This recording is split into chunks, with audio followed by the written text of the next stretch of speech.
This is Cathy for TransByDef, and this week we have a topic which I suggested.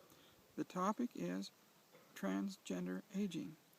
One of the most frustrating things that I have encountered as a trans woman is the process of aging. I do not like the wrinkles. I do not like the veins. I do not like the spots and patches on my skin. I do not like any of those features which accompany aging, and also the loss of flexibility, the loss of vision, and the loss of any strength that I did have. One of the biggest things that I encounter, which I would like to address first in this topic, is the perception that many of the people who are out there dealing with me put across. It is of a double standard. It is expected that cis women are very concerned, and they are very careful around cis women that they do not bring out the point that they're aging and showing wrinkles. However, with me as a trans woman, the same people will say, well, you should just accept it because you're a man anyway. Or they will look at me and say, you just need to not worry about those wrinkles.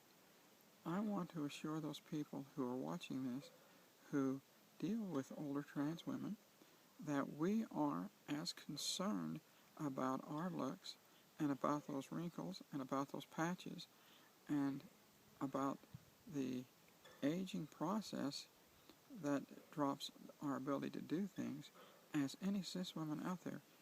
In some cases, I feel that I may even be more concerned about that than my wife is, who is a cis woman. So it is very important that you realize when you are dealing with cis women, that with trans women, that you honor and do not create that double standard of, well, they shouldn't really worry about aging, they shouldn't really worry about the way they look. We worry as much, if not more, about our looks than oftentimes my wife does. So I would like to ask the people who are out there who are watching that when you are around older cis women, that you are very kind and very considerate and treat them like you would any other woman, and be concerned or recognize that we are worried about it as well. The other point I would like to address is to those people who are considering transition, particularly the male to female, and to the younger people who have transitioned. It is a fact that you are going to age and that you are going to lose your beauty and lose a lot of the things which you have as you get older. You have to think about that and be willing to accept that fact that you are going to age, and be willing to age as a woman. I think part of the problem with the treatment of older trans women is the fact that they always expect us to transition back, that we will transition back into being a man, and that's not possible. We are a woman inside, and as we get older, we have the same feelings and desires as older women do.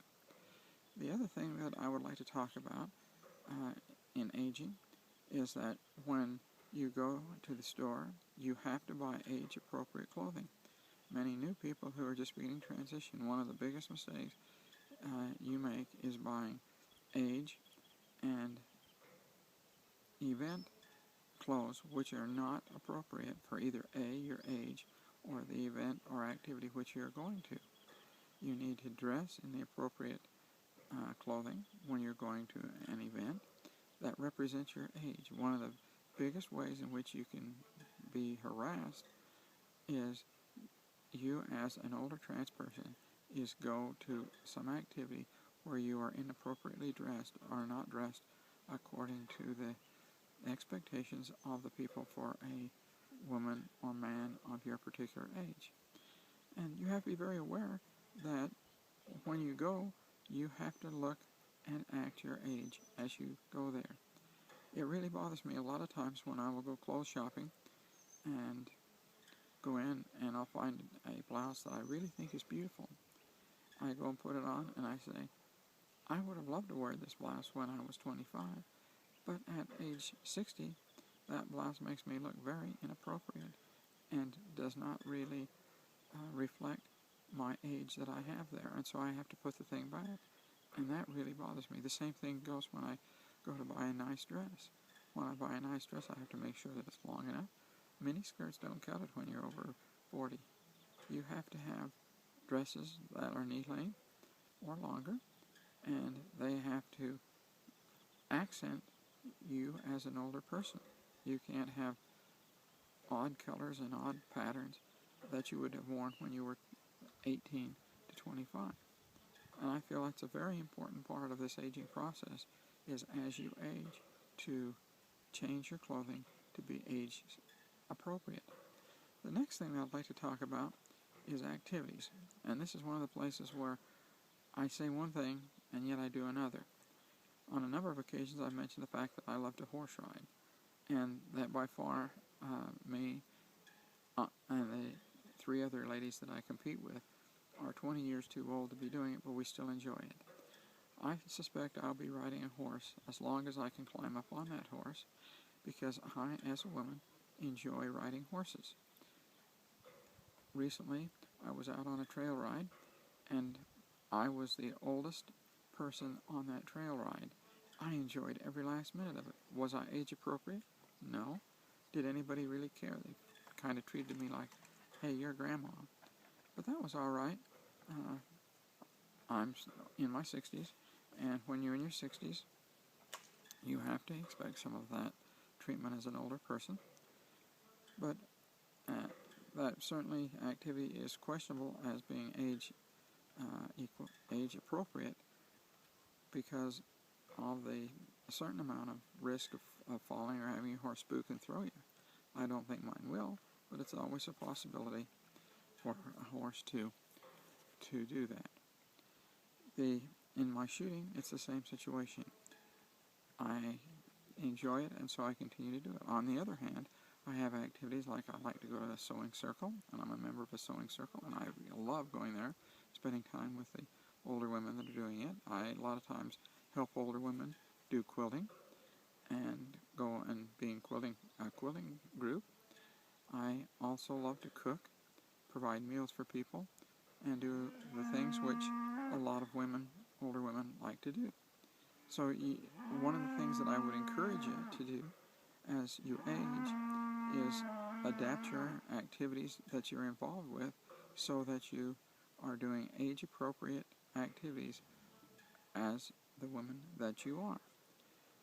However, I realize that you are still going to love those things that you do that are not exactly feminine. I had to smile the other day. I was in McDonald's, and a lady who is older than I am came in, and I saw her ride by, and she was riding on the most beautiful pink Harley-Davidson motorcycle that I had seen in a long time. When she came in, I looked at her and I said, boy, I love that beautiful motorcycle that you were riding. And she said, everybody says that I'm too old to be on this motorcycle, but I love every minute that I spend on it. And she was there with her husband, and they were going to have a cup of coffee, and we talked for a while, and it was very apparent to me that there are lots of us older women who do those kind of activities, and I guess the number of us that are doing it are much higher. Well, in conclusion, the things that I want to point out to you, the first major point is that when you who are associated with us trans women, please don't make comments about our age and say that we should age as a man, because that really hurts. The second point is, if you're a younger person transitioning, you've got to realize that as you age, you are going to go through the same aging process as cis women, and you're going to lose that youthful beauty that you had. And that is one of the hardest things, one of the most depressing things that you have to face as a trans woman. I think the depression associated with aging may be greater for a trans woman than it is for a regular cis woman. The last thing is that I would like to encourage you that you have and participate in age-appropriate activities and age-appropriate clothing. One of the things that makes it easier for me to be accepted is the fact that I always try and dress in age-appropriate clothing and act in the appropriate way. I still realize that there are those activities that I love that are very masculine, and I continue to do those. Well, that's what I have for this week. I hope to see you again next week. Bye.